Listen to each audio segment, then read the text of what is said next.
প্রজনন মৌসুমে মা ইলিশ আহরণ থেকে বিরত থাকা জেলেদের সহায়তায় গলাচিপা উপজেলার গোলখালী ইউনিয়নে মানবিক সহায়তা কর্মসূচির আওতায় সিজিএফ, ভিজিএফের চাল বিতরণ কার্যক্রম অনুষ্ঠিত হয়েছে।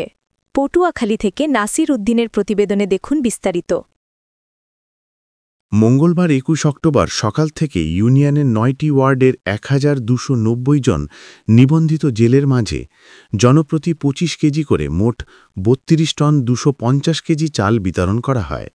চাল বিতরণ কার্যক্রমে উপস্থিত ছিলেন গোলখালী ইউনিয়ন পরিষদের সচিব মোহাম্মদ রমিজ উদ্দিন, দায়িত্বপ্রাপ্ত প্রশাসক মোহাম্মদ মাসুদ রানা, ইউনিয়ন পরিষদের ইউপি সদস্যবৃন্দ, মহিলা সদস্য সহ স্থানীয় গণ্যমান্য ব্যক্তিবর্গ।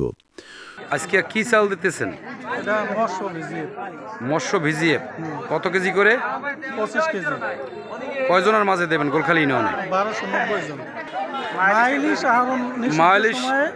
যারা মাইলিশ আহরণ থেকে বিরত আছে ওইসব জেলেদেরকে আমরা চাল বিতরণ করতেছি। সুশৃঙ্খল পরিবেশে ও স্বচ্ছ প্রক্রিয়ার মাধ্যমে চাল বিতরণ কার্যক্রম সম্পন্ন হয়। সংশ্লিষ্টরা জানান, সরকারের এ ধরনের উদ্যোগে মৌসুমি নিষেধাজ্ঞা চলাকালীন সময়ে জেলেরা পরিবার পরিজন নিয়ে কিছুটা হলেও স্বস্তিতে থাকতে পারবেন। স্থানীয় জেলেরা সরকারের এই সহায়তার জন্য কৃতজ্ঞতা প্রকাশ করেছেন এবং ভবিষ্যতেও এই ধরনের সহায়তা অব্যাহত রাখার আহ্বান জানিয়েছেন। আজকে আমরা মৎস্য ভিজিএফ দিচ্ছি পার জেলে 25 কেজি, যারা সাগরে ও নদীতে জাল বায়, যারা এই সময় বিরত থাকে মা ইলিশ ধরা থেকে, এই সময়টা তাদেরকে সরকার ভর্তুকি দেওয়ার জন্য 25 কেজি চাল দিচ্ছে।